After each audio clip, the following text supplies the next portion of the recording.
All right, so does the prosecution have a murder case against Andrea Snyderman, or should they drop the murder charge before a jury is even chosen? Joining me now, criminal defense attorneys Mike Gottlieb and Ashley Merchant. Great to see y'all. Good to see you.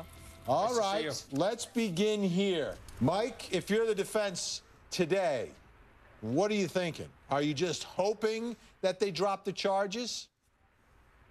Well, I think clearly dropping the charges is going to be a game changer. I think the national media attention is absolutely something that's affecting the decision in the case. It's largely circumstantial. Let's start right there. Let's start right there. Why should that impact anything? What does that have to do with the price of tea in China when you're talking about your job is to go out there, find the bad guys, find the bad girls, and prosecute them and prove a case and let a jury decide what happened beyond any and all reasonable doubt? What does that have to do with anything? Well, you're right, it really shouldn't, but in a vacuum, people really don't care sometimes what their actions are. Maybe it's a change in prosecutors, maybe not, but I think when you put that spotlight on, first of all, nobody wants to lose, on national TV in a trial of this magnitude. Second of all, I think probably, they may have waited until the last hour to see if they could coerce a plea or coerce Newman into testifying against Snyderman. Oh, I like that. You're a criminal defense attorney, aren't you, Mike? Use the word coerce. Exactly. As opposed to reach an agreement or offer a plea. Well, when you wait to the 11th hour, I think it's coercive. So, yeah, that's my opinion. Mike Gottlieb, what do you think about the strength of the murder charges if this information comes in, that she is romantically linked to the man who shoots and kills her husband? That still is a circumstantial evidence case. There's still no direct evidence that she enticed him, aided him, assisted him in the commission of the murder, other than that he wanted to do it on his own because he had his own romantic interest and involvement with Snyderman.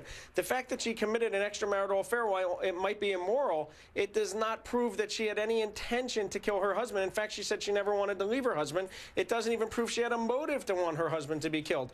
I don't think it assists the case at all. It's not direct evidence that she intended any crime be committed. Dangerous, Mike.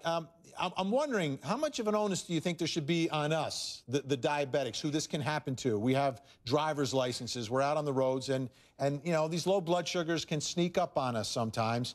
How much of a responsibility do you think we have versus, police officers?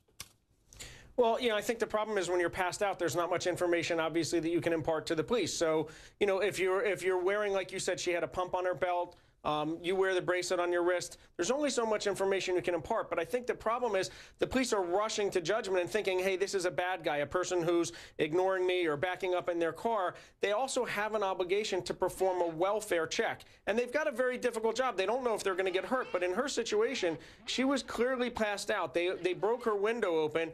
When you open the door, check her pulse, check to see if she's breathing, check to see if she's responsive before you simply get her in an armbar, MMA style, throw her to the ground and put your knee in her back. And I think that they have an obligation to perform a welfare check. And that really, if that's done properly, then the person who they're investigating doesn't really have much obligation if the police do their job the right way. And some good news out of New Jersey.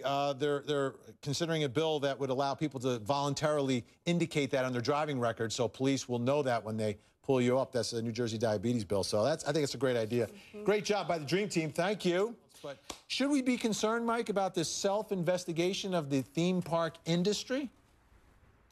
I'm not terribly concerned about it. I think the theme parks probably want to regulate themselves in a safe manner. That the whole idea is for the park to be thought of safely so that people will be coming back. If people think they're going to get injured, and the injuries and this type of injury are not very common, but if these kind of injuries persist, people are not going to go to the theme parks. They're not going to patronize the parks. So I don't really see a problem with them policing themselves at this point in time.